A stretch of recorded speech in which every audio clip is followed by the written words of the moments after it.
New Mexico's Hot Chefs is brought to you in part by Sub-Zero Wolf Appliances, leaders in refrigeration and cooking.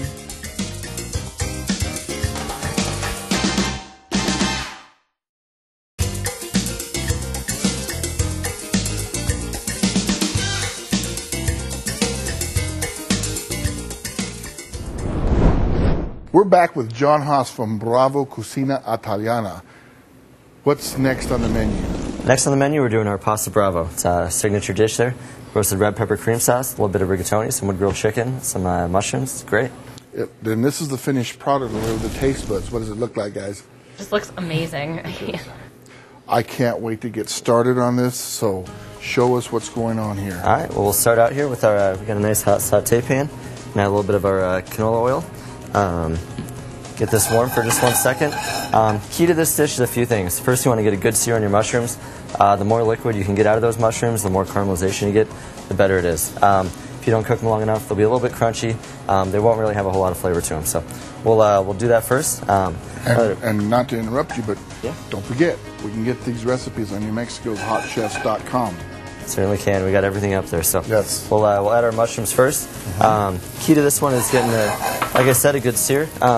We'll take about a minute and a half probably to get the sear. The mushrooms have a tendency to absorb liquid too. Sometimes you might need to add just a little bit more oil to it after it gets cooking, just to make sure that you get that sear. Otherwise, the pan can dry up and you might get a little bit of burning. So, do you ever do those in butter? Butter's great. I'm never going to argue with using butter for anything, so you don't have to worry about that. And actually, with a lot of the dishes, we add some butter to this at the end. So that's why we use a little bit of oil at the beginning. That's good. A little too much butter isn't great for everybody. So, okay, so we got sauteed mushrooms. What's next? Sauteed mushrooms. We're going to add some wood grilled chicken. We cooked off ahead of time. All we do is take chicken, toss a little bit of our herb concentrate is what we call it. But it's just a little bit of roasted garlic, some oil, some herbs that we tossed in there. Then we grill it. Brings out a lot of the flavor in the chicken. We really try to develop flavor in our restaurant. That's the big thing. We layer the flavor is what we say. So. This mix looks so good. Taste buds. Tell me a little something.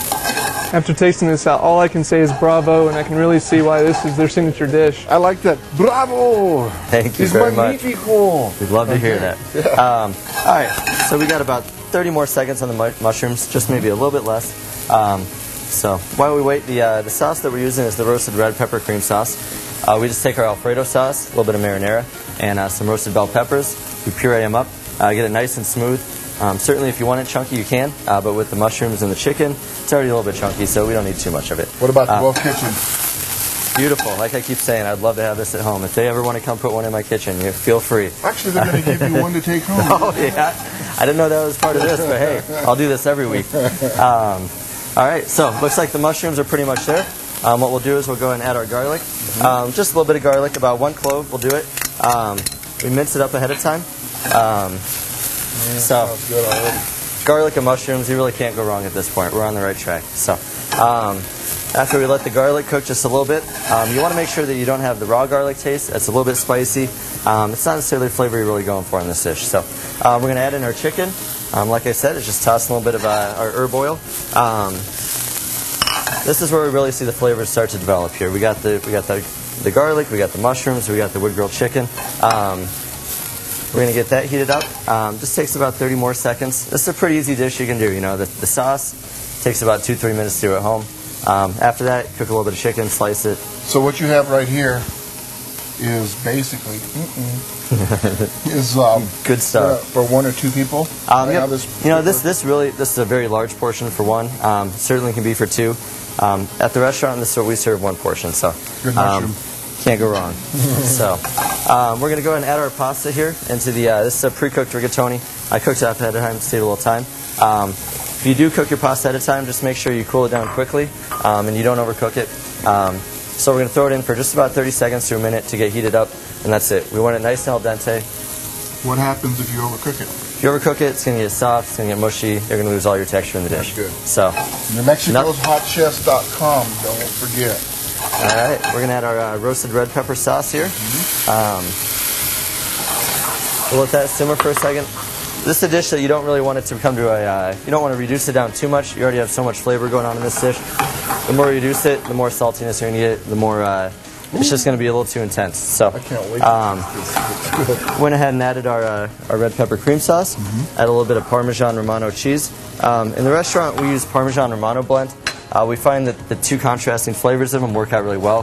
You get saltiness from the Parmesan, a little bit of sweetness from the Romano. It all plays out well. Certainly at home, you can use just straight Parmesan. If you use Reggiano, you can't go wrong. That's a great ingredient. So we do use Reggiano a lot in our ingredients, but in our pastas, we typically go for the Parmesan Romano. Have you noticed there's not much coming out from over you? No, there's not. Like they always say, silence is good when you're eating. Give me some more description. Just so rich and flavorful. Looks good. Okay, so we got this all going. We got this all going. Pasta going. We're going to go ahead and take the pasta out here. Okay. We'll drain it.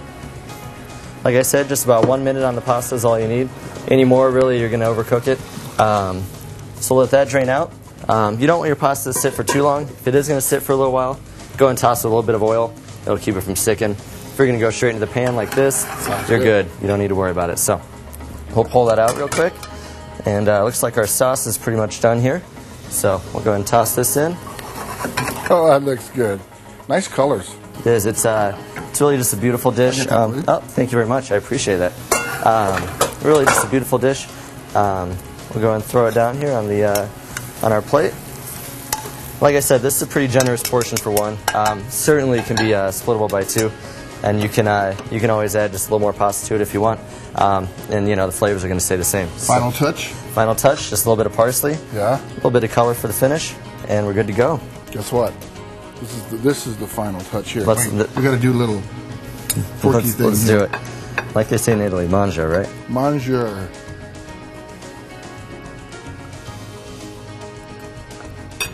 That's perfect right there. Newmexicoshotchefs.com. Get this recipe, guys.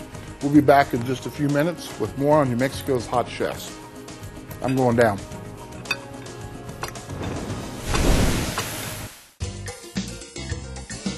Next up, a toasty, cheesy delight.